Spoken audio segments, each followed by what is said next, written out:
Bom dia, queridos alunos, galerinha do sexto ano. Vamos fazer hoje as correções dos nossos exercícios da página 71 até a página 76.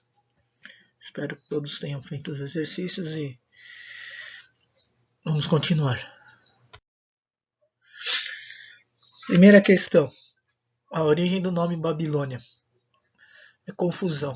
Em sua opinião, uma cidade que pertence a um local em que há constantes guerras vive que tipo de confusão?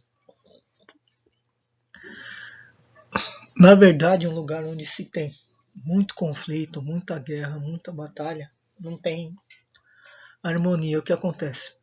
Nunca vai ser um lugar bom. Então, a resposta correta para a gente colocar é: há dificuldades na organização social, na política, na econômica e até mesmo na cultural. Então, todas as organizações dessa cidade serão complicadas. Não vai ter organização social, nem política, nem econômica e muito menos cultural. Porque onde se há muito conflito, não se tem harmonia, não pode se ter paz para ter uma vida tranquila.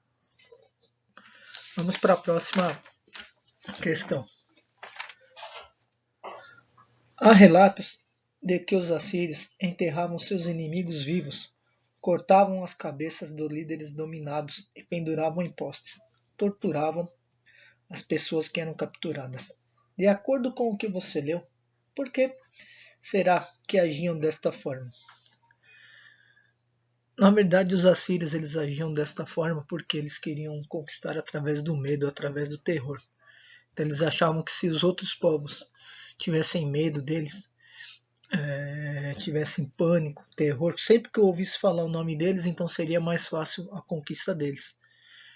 Então, aqui nesse caso aqui, a resposta mais correta para nós colocarmos é: os assírios queriam dominar os povos e conquistar outras regiões. Para isso, utilizaram a técnica do terror. Todos temiam os assírios. Vamos para a próxima questão. Os assírios eram temidos por sua violência e, ainda assim, os caldeus dominaram os territórios por eles ocupados.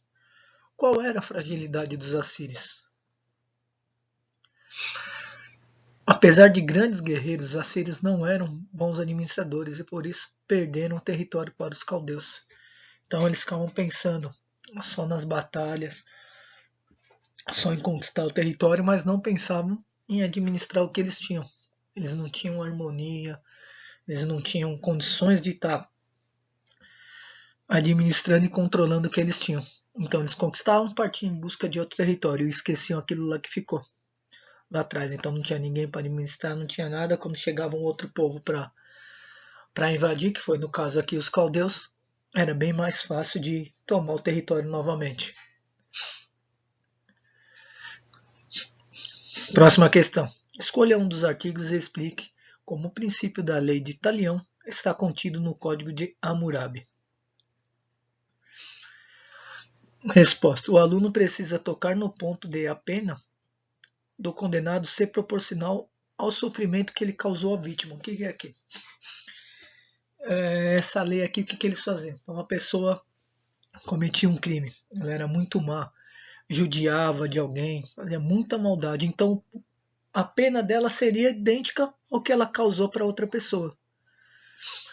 Por exemplo, se ela matava alguém, se ela deixava essa pessoa acorrentada, deixava sem comer, tudo que ela fazia de mal para outra pessoa, o crime dela ia ser pago na mesma proporção. Então aqui o Código de Hammurabi é isso. Sempre o condenado ele ia pagar com a mesma moeda que ele praticou com a vítima. Próxima questão. Ao ler esses artigos, podemos perceber se há diferença na pena de acordo com a origem da pessoa. Explique. Realmente há. Dependendo da classe social da época da pessoa, a pena ficava um pouco mais branda mesmo. Infelizmente, isso daí às vezes acontece até no dia de hoje. Hoje também, às vezes, vocês podem ouvir nos documentários, no jornalismo. Às vezes uma pessoa comete o mesmo crime que outra e a pena dela é bem mais fácil de cumprir do que da outra pessoa, sendo que o crime é igual. Mas infelizmente essas coisas acontecem até hoje no mundo. E na época aqui dos assírios sempre foi assim também. As penalidades mudam de acordo com a classe social da pessoa. Agora vamos ler esse texto aqui para que a gente consiga responder as outras questões.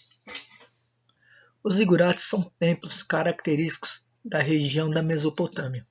Compartilha algumas semelhanças com as pirâmides egípcias em seu formato e na função religiosa. Mas enquanto as pirâmides egípcias eram túmulos e realmente seguiam à risca a forma piramidal, os zigurates mesopotâmicos eram templos para as atividades sacerdotais.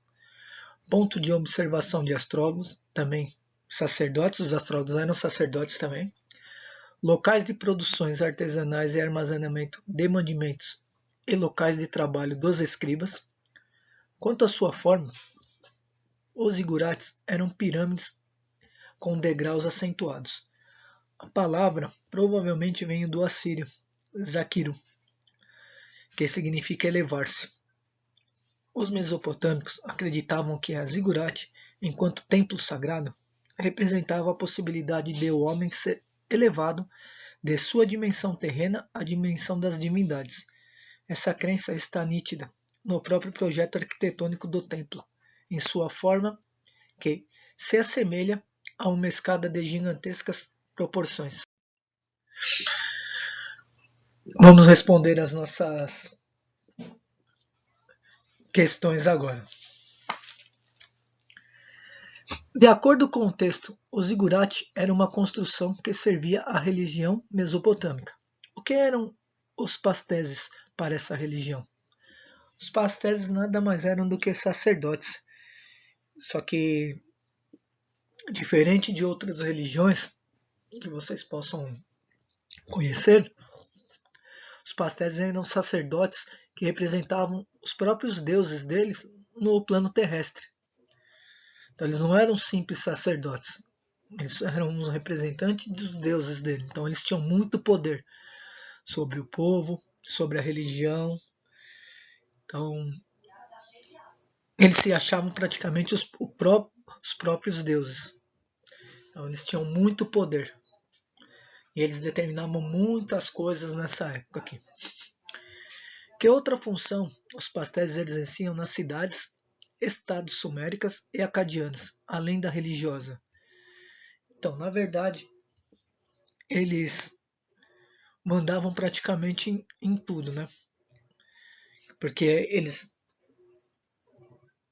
além de sacerdotes, eles podiam administrar o povo, administrar a cidade e eram tidos como os reis.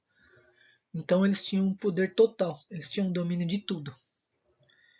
Eles dominavam tudo, eles ditavam as leis, eles faziam tudo. Então é muito complicado uma sociedade assim, né? Então, galerinha, essa foi a nossa correção desse conteúdo. Depois a gente volta a conversar na próxima aula.